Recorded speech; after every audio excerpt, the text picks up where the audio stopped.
Everyone welcome back to the channel. তো আজকের ভিডিওতে কথা বলবো ইয়ামাহা XSR 155 নিয়ে। তো এই বাইকটা লঞ্চ হওয়ার আগে প্রচুর হাইপ ছিল এই বাইকটা সম্পর্কে। তো সেই হাইপ কতটা জাস্টিফাই করছে, তো আজকের ভিডিওতে সেটাই দেখবো। আজকের ভিডিওতে কথা বলবো এই বাইকটা কী কী ভেরিয়েন্টে লঞ্চ করেছে, ইঞ্জিন স্পেসিফিকেশান কী আছে, মাইলেজ কত দেবে, কী কী ফিচার্স অ্যাড করেছে, লুকস কেমন, আর প্রাইস কত, সব কিছু নিয়ে ভিডিওতে কথা বলবো। তো ভিডিওটা শেষ পর্যন্ত দেখতে থাকো। তোমার এই চ্যানেলে শুধু বোয়া কারণ ভিডিও না, আমি তোমার জন্য রাইড রিভিউ আর মাইলেজ টেস্টও ভিডিও দিয়ে যাই। তার জন্য চ্যানেলটাকে সাবস্ক্রাইব করো আর ভিডিওটাকে শেয়ার করো। তো রেট্রো, ক্লাসিক, মডার্ন এই ক্যাটাগরিতে গাড়িটাকে লঞ্চ করেছে। লুকসটা দেখো এরকম ধরনের। এটা হচ্ছে তোমার সিলভার কালার, ওটা মেটাল না, এটা প্লাস্টিকের। ফ্রন্টেও দেখতে পাচ্ছ যেরকম রেট্রো যে বাইকটা হয়, যেরকম গোল হেডলাইট, তো সেরকম ধরনের গোল হেডলাইটই করেছে। ডিআরএলটা এখানে জ্বলছে আর হাই বিম এখানে ফুললি একদম এলইডি সেট আপ।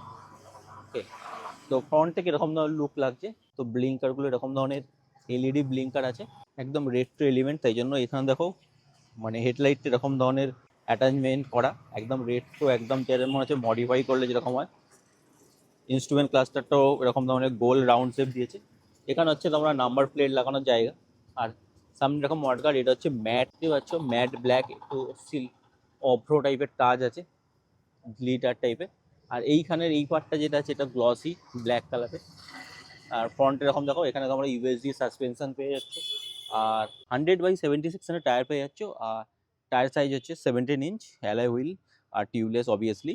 আর এখানে হচ্ছে 282 এর হচ্ছে ডিস্ক ব্রেক পেয়ে যাচ্ছ বড়, আর বাইব্রিক ক্যালিপার পেয়ে পাচ্ছ।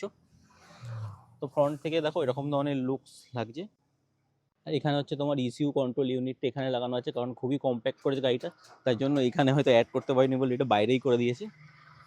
সো তোমরা এখানে একটা ছোট একটা রেডিয়েটার দেখতে পাবে, লিকুইড কুল ইঞ্জিন। লিকুইড ফ্লুইডটা এইখানে এই জায়গাটার আছে।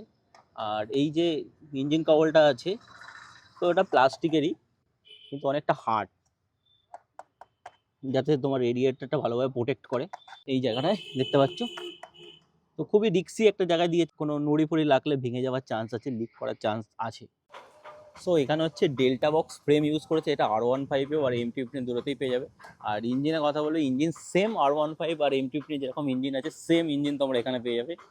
তো এইটা হচ্ছে 155 সিঙ্গেল সিলিন্ডার লিকুইড কুল SOHC আর VVA হচ্ছে ইঞ্জিন, যেটা হচ্ছে 18.4 PS পাওয়ার প্রডিউস করে এবং 10,000 RPM এ।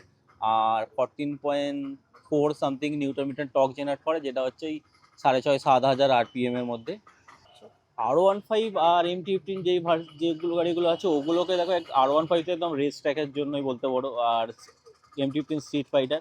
তো সেইগুলোর হচ্ছে ইসিউটা সেরকমভাবে টিউন করা, যেগুলোতে পাওয়ার দেবে। এটা একটু মানে ধরো একটু কমিউট, একটু কাম, সেই হিসাবে এটাকে টিউন করা আছে। এইটা ওর মতো পাওয়ার হয়তো ডেলিভারি করবে, কিন্তু মাইলেজটাও তোমরা এই গাড়িতে পেয়ে যাবে। গাড়ির ইঞ্জিন সাউন্ডটা শুনিয়ে দিই, এরকম ইঞ্জিন সাউন্ডটা কীরকম আছে। সো দেখো ইঞ্জিন সাউন্ড, এটা হচ্ছে ইঞ্জিন সাউন্ড। আর এক্সজস্টের সাউন্ড দেখো, এক্সজস্ট সাউন্ডটা এরকম ধরনের লাগবে।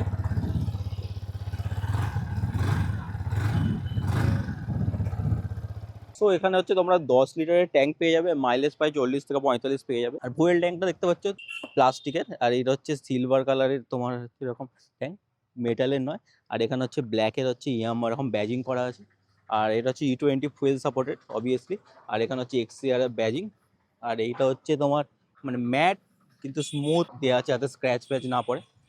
তো ওভারঅল ট্যাঙ্কটাও দেখো এরকম ধরনের লুক হচ্ছে।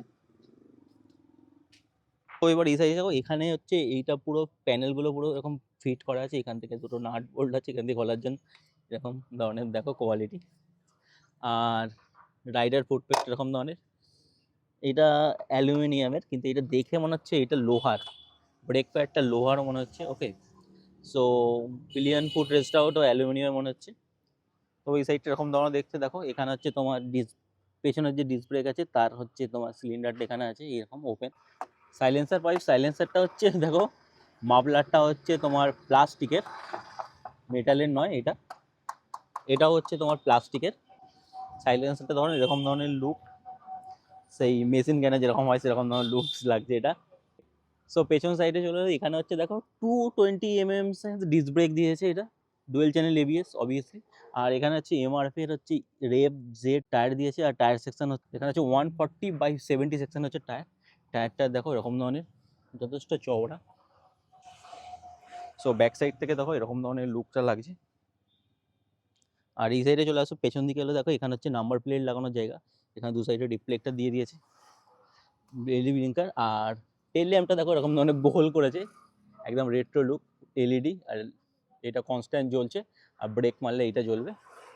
ব্যাক সাইডটা দেখো, ব্যাক সাইডটা এরকম ধরনের লুকস লাগছে।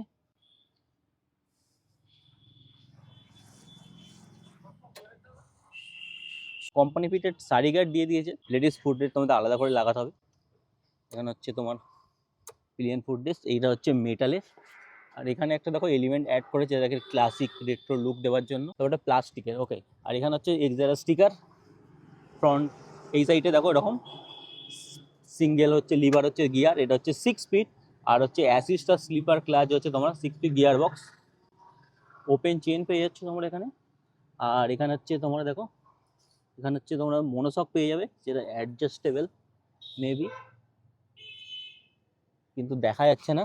এই সাইড থেকে দেখো এরকম ধরনের লুক লাগছে। সিটটা আছে, সিটটা যেমন M50 যেমন ছোট সিট হয়, সেম এই এক্সেসারও সেরকম ছোটই দেখো মানে সিট বলতে পারো, এরকম ধরনের ডিজাইন করা। ওকে, কিন্তু অনেকটাই ছোট সিটটা। আমার মতে মনে হয় যে মানে M15কে মডিফাই করলে যেরকম হয় সেরকম যেরকম যেরকম মনে হচ্ছে আমার গাড়িটা। ঠিক আছে, M15ও প্রায় ধরো সিট ছোট, পেছন দিকে একটা অনেকটা বেরিয়ে থাকে, তো এটাও ধরো সেরকম ধরনের লুকস লাগছে। তো এই ইয়ামাহা এক্সআরএসআর এর সিট হাইট হচ্ছে 810 mm, আর গ্রাউন্ড ক্লিয়ারেন্স হচ্ছে ধরো ওই 160-65 mm যা হবে দেখা যাচ্ছে, মানে ম্যাক্সিমাম। সো আমার এই হচ্ছে 5 ফুট 4। তো আমি কতটা পা পাচ্ছি দেখো, তোমাদের আইডিয়া হয়ে যাবে। আর রাইডিং পজিশনটাও তোমরা একবার আইডিয়া হয়ে যাবে, দেখো এরকম ধরনের রাইডিং পজিশন, মানে খুব অনেকটা লিনও নয় আর অনেকটা কমফোর্টেবলও পজিশন নয়। এই ধরনের হলে তাহলে তো কমফোর্টেবল পজিশন হতো, এটা একটু লিন করতে হচ্ছে। আর কতটা পা পাচ্ছি দেখো, আমি যেহেতু একটু হিল শু পরে আছি, তারপরেও আমি এরকম দুদিকে দিলে এরকম টিপটই হচ্ছে, আর একদিকে একটু লিন করলে মোটামুটি পা পেয়ে যাচ্ছি। ওকে, সো 5 ফুট 4-এর ছেলেপুলেরা তোমরা হচ্ছে গাড়িটা চালাতে পারবে, কোনো প্রবলেম হবে না। আর গাড়িটা ওয়েটও হচ্ছে হালকা, মানে 137-38 কেজির মতো, তো এদিক ওদিক মনোবার করতে কোনো প্রবলেম হবে না, সিটিতেও হোক। ওকে, আর 5 ফুট 4-এর বেশি হাইট হলে তো তোমরা ইজিলি চালাতে পারবে, 5, 6, 7, সেগুলো নিয়ে কোনো প্রবলেমই নাই। প্রবলেম হচ্ছে আমাদের মতো শর্ট রাইডারদের, খুবই চিন্তা করতে হয় 810 mm গাড়ি সিট হাইট গাড়ি চালাতে পারবো কিনা। সো আমি বলতে পারি তোমাদের, মানে আমি 810 mm গাড়িতে আমি আগে ভয় পেতাম যে চালাতে পারবো না, কিন্তু এখন ইজি মনে হয়, কিছু মনে হয় না 810 mm টা। ঠিক আছে, 5 ফুট 4-এর ছেলেরাও চালিয়ে নিতে পারে 810-15 হলে। তবে যদি গাড়িটা ভারী হয় সেক্ষেত্রে প্রবলেম হবে, কিন্তু লাইট ওয়েট হলে কোনো প্রবলেম হবে না।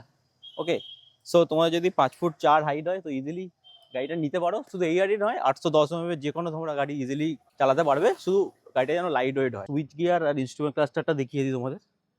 তো সুইচগুলো দেখো এরকম, এখানে এই একটা সুইচের মধ্যে হাই বিম, লো বিম আর পাস ইন্ডিকেট করে দিয়েছে। এটা হর্নের সুইচ, হর্নের সাউন্ড, হর্ন এখানে আছে ডিসেন্ট সাউন্ড, আর এটা হচ্ছে ইন্ডিকেটার। ওকে, আর এখানে হচ্ছে চাবি লাগানোর জায়গা। তো চাবিটা একবার দেখিয়ে দিই তোমাদের। চাবিটা হচ্ছে এরকম, চাবিটার মধ্যে কোনো ডিফারেন্ট নেই। R15, MT15 আর এক্সএসআর চাবি পুরো সেম। ওকে, একদম সেম চাবি, যদি পাশাপাশি রেখে দাও বোঝাই যাবে না যে কোনটা চাবি, তোমার চাবি লাগিয়ে দেখতে হবে। আর এখানে দেখো ইঞ্জিন কিল সুইচ আর অন অফ সুইচ একসঙ্গে, আর এখানে হচ্ছে হ্যাজার্ডের লাইট এটা। আর লুকিং গ্লাসগুলো দেখানো, লুকিং গ্লাসটা তো এরকম ধরনের করেছে ইয়াম্মার। লুকিং গ্লাসটা যেন সেরকম প্রিমিয়াম লাগছে না, নর্মাল লাগছে, ডিসেন্ট মোটামুটি। গ্লাসটা একটু লাইট ফিল হচ্ছে, কারণ এটা সিলভার প্লাস অ্যাসিস গ্লাস, বুঝতেই পারছো। ইনস্ট্রুমেন্ট ক্লাসটা হচ্ছে একদম রেট্রো, যেরকম ক্লাসিক হয়, গোল শেপের দিয়েছে। এখানে কি কি ইনফরমেশন পেয়ে যাবে দেখো, এখানে হচ্ছে নিউট্রাল লাইট, এবিএস এর লাইট, ইঞ্জিন ম্যানুফ্যাকচার লাইট, এখানে হচ্ছে ট্রাকশন কন্ট্রোল লাইট আছে, এখানে হাই বিম লো বিমের লাইট, আর এখানে হচ্ছে ইন্ডিকেটারের লাইট। আর ইনস্ট্রুমেন্ট ক্লাস্টারের মধ্যে ভেতরে যেগুলো পেয়ে যাবে সেখানে হচ্ছে, এখানে ফুয়েল গেজ পেয়ে যাচ্ছে, এখানে হচ্ছে RPM meter, gear indicator position পেয়ে যাবে, এখানে স্পিডোমিটার পেয়ে যাবে, ওডোমিটার পেয়ে যাবে। আর এর মধ্যে তোমার ব্লুটুথ কানেক্টিভিটি আছে, কলার এসএমএস অ্যালার্ট পেয়ে যাবে, মেবি জিপিএস, তোমার টার্ন বাই টার্ন সিগন্যাল ন্যাভিগেশনটা এই মডেলটার মধ্যে নেই, কারণ এত ছোটো ডিসপ্লের মধ্যে কি করে অ্যাড করবে, তো এইটা সম্ভবত নেই। আর এই সাইডে হচ্ছে তোমার রিসেট বাটনগুলো আছে, অন অফ দু সাইডে, ওডোমিটার, ট্র্যাকশন কন্ট্রোল, এভারেজ, এগুলো সব এখান থেকেই তোমরা দেখতে পাবে, timing, tip A, tip two, tip B, traction control on অফটাও এখান থেকে করা যাবে এই সুইচগুলোর মাধ্যমে। হ্যান্ডেলটা এখন ধরো সিঙ্গেল এরকম হ্যান্ডেল বার পেয়ে যাচ্ছে। সো এবার আসি এই ইয়ামাহা এক্সআরএস, মোট এখন 3টে কালার পাওয়া যায়। একটা হচ্ছে তোমার রেড কালারে পাওয়া যায়, এই একটা সিলভার কালার, আর একটা ব্ল্যাক কালার পাওয়া যায়। 3টে কালারে লঞ্চ করেছে। ইয়ামাহা এক্সআরএস এর প্রাইস তো আমি জানতে চাই। এর প্রাইস হচ্ছে ধরো এক্সুম প্রাইস হাওড়া ওয়েস্ট বেঙ্গলে হচ্ছে 1,50,800 সামথিং। এর অন রোড প্রাইস হয়ে যাবে হাওড়া ওয়েস্ট বেঙ্গলে প্রাইস হয়ে যাবে প্রায় 1,83,000 টাকার মতো। আর আরও ডিটেলসে জানতে গেলে তোমার নিয়ারেস্ট হচ্ছে তোমার ইয়ামাহা শোরুমে যেতে পারো। আর উলুবেড়িয়া তার আশেপাশে যদি থাকো তাহলে সিদ্দিক অটোতে অবশ্যই কন্ট্যাক্ট করতে পারো। এখানে সমস্ত কোম্পানির বাইক, স্কুটি সব কিছু পেয়ে যাবে, লোনও ফেসিলিটি আছে। তো এখানে কন্ট্যাক্ট করতে পারো, শোরুমের ডিটেলস সব ডেসক্রিপশানে দেওয়া আছে। সো আশা করছি এই এক্সেসার সম্পর্কে সব কিছু কভার করে ফেলেছি। আরও যদি কিছু মিস হয়ে যায় তো সেটা যদি জানতে চাও সেটা অবশ্যই ভিডিও নিচে কমেন্ট করো। আর এরকম বাইক রিলেটেড ভিডিও দেখার জন্য চ্যানেলটাকে সাবস্ক্রাইব করো। প্লিজ সাবস্ক্রাইব করো, কারণ আমি এই চ্যানেলে হচ্ছে একদম জেনুইন অনেস্ট রিভিউ আনি। তোমরা তাড়াতাড়ি চ্যানেলটাকে সাবস্ক্রাইব করো, তাহলে হচ্ছে তোমার রাইড রিভিউ আর মাইলেজের ভিডিও খুব তাড়াতাড়ি চ্যানেলে আসবে। এই চ্যানেলে হচ্ছে তোমরা অনেস্ট আর জেনুইন রিভিউ পাবে, কোনো কিছু বাড়িয়ে চড়িয়ে বলা নয়, আমার যেটা ফিল হবে সেটা বলবো। আর আরও তোমার গাড়ি সম্পর্কে জানতে গেলে আমার গাড়িটা চালাতে হয় ভালো করে, তবে তো আমি আরও ডিটেলসে বলতে পারবো। এটা হচ্ছে আমার ফার্স্ট মানে গাড়িটার ফার্স্ট ইমপ্রেশন, আর ও কারণ ভিডিও তোমার সাথে শেয়ার করলাম।